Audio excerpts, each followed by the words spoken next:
Reciba un cordial saludo. Mi nombre es Evelyn Sailema y el día de hoy voy a presentar balance combinado de masa y de otros tipos de energía, para lo cual se ha hecho una investigación sobre una empresa real que nos habla sobre un producto, el aceite de oliva, siendo un proceso biotecnológico continuo que permite transformar residuos con alta carga orgánica en biogás.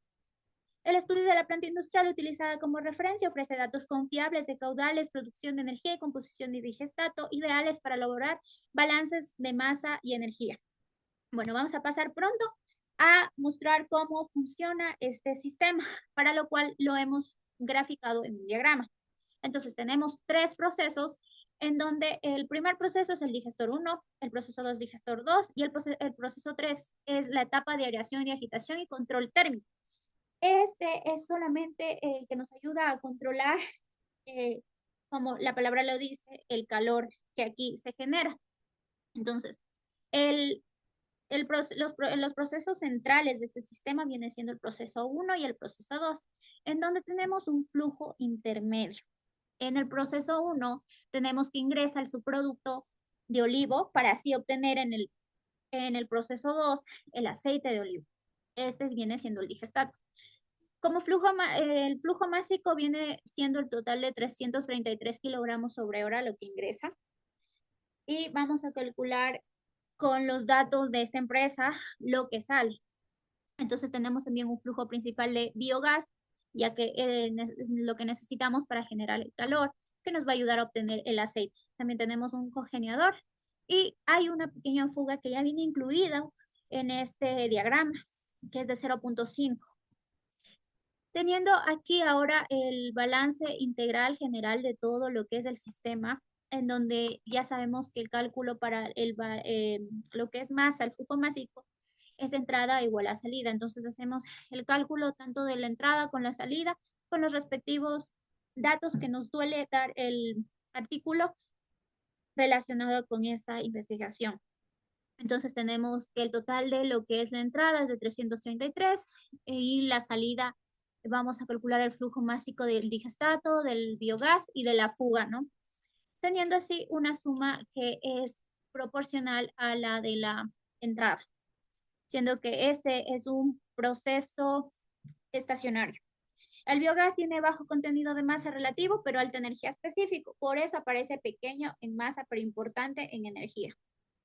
Tenemos la forma general, en donde nos muestra el flujo másico total, tanto de entrada como de salida, y también las entalpías específicas, tanto de entrada como de salida, y el trabajo y el calor.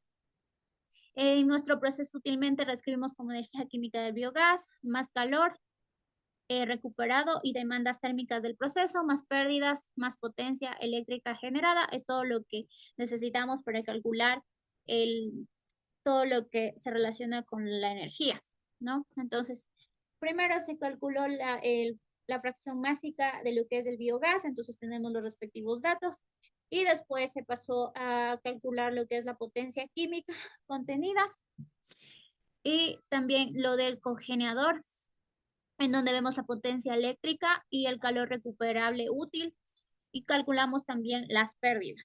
Todo eso se ve reflejado dentro de lo que es esta presentación con los datos que se han obtenido del artículo relacionado a la empresa. También podemos ver que se calcula la demanda térmica para calentar la alimentación y esta está de entre 25 a 35, que es lo necesario para mantener. La energía química proviene de la transformación de materia orgánica en metano. En la ecuación de energía global habría además términos de entalpía, de entrada, salida del agua, tanto como material orgánico. Si las temperaturas cambian, pero aquí hemos incluido la sensible de calentamiento como término principal. Ahora tenemos el balance diferencial para cada subsistema. Eh, damos la forma diferencial general de la masa y energía y la versión en estado estacionario, calculando pues con números, usando de lo que antes ya obtuvimos, ¿no? Y así podemos interpretar. Entonces tenemos con el proceso 1, que es el digestor, donde viene siendo la fase hidrolítico acidogénica. Tenemos los cálculos para masa total, que depende del tiempo, calculando tanto lo que reacciona como lo que sale y también la fuga. sumando lo que entra, perdón, también me había olvidado. Y tenemos así todo lo que es el balance de la materia. Ahora con el balance de la energía, calculamos con sus respectivas entalpías, tanto lo que entra con lo que sale, y también manteniendo en cuenta el trabajo y el calor generado. También teniendo en cuenta que está en estado estacionario, vemos las interpretaciones con sus respectivos datos. Y para el proceso 2, igual que viene siendo el digestor 2, donde viene siendo la fase metanogénica, perdón, en donde vemos el balance general y de igual forma calculamos con los flujos másicos de todos, tanto de lo que entra como lo que sale, obteniendo así el flujo para metano. Para el balance de energía, igual tenemos el balance general, que depende del tiempo. Está el calor del metano, es la energía química liberada transformada al biogás. Esta energía es la que alimenta al cogenerador.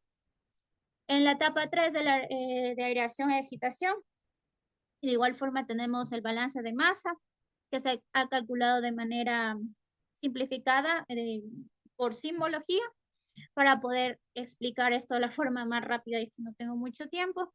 Y ahora suponiendo que el sistema tiene una fuga, esta fuga la ponemos en el flujo intermedio, ya que es donde hay más relación y donde hay más importancia dentro de este sistema. Entonces, le aplicamos una fuga que no es mucha, esta es del 3% y esta fuga viene siendo del caldo de cultivo, siendo esta fuga de 9.99 kilogramos por hora.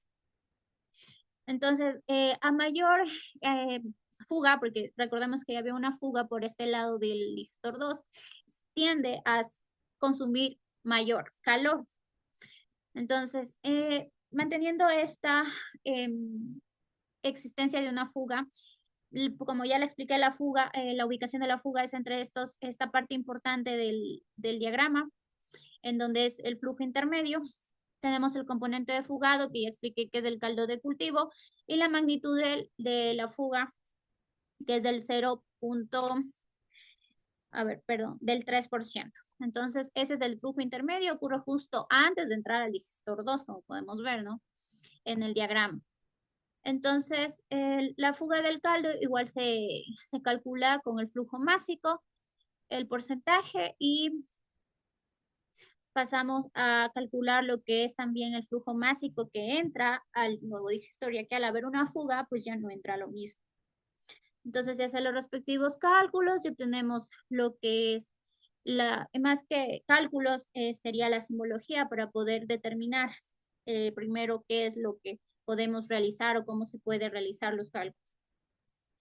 Ahora vamos a suponer que tenemos un bloqueo en el sistema. Al igual, vamos a suponer que el bloqueo está entre la parte más importante del sistema y va a ser el digestor 1 y entre el digestor 2, es decir, en el flujo intermedio. Entonces, al haber un bloqueo ahí, no se pierde, pero tampoco avanza al digestor 2, manteniendo entonces más concentración en el digestor 1, siendo que hay una acumulación. Entonces, tenemos que el estado llega a ser transitorio, ¿no? Las tasas de acumulación de masa y energía ya no son cero. Entonces, el digestor 1 se calcula con flujos de masas entrantes menos de flujos salientes, porque hay un bloqueo, pero eso no quiere decir que totalmente no se pueda haber flujo de energía, ¿no? Entonces, le calculan también, se hace el cálculo de lo que es balance de energía y balance de materia. Todo esto depende del tiempo, ya que ahora tenemos acumulación. Entonces ya como es un estado transitorio, este depende del tiempo. Así que ahora todos nuestras ecuaciones dependen del tiempo. El tiempo de acumulación se calcula con la variación del flujo másico sobre la tasa de acumulación y tenemos así un tiempo de 6 horas en acumulación. Bueno, eso es todo. Muchas gracias.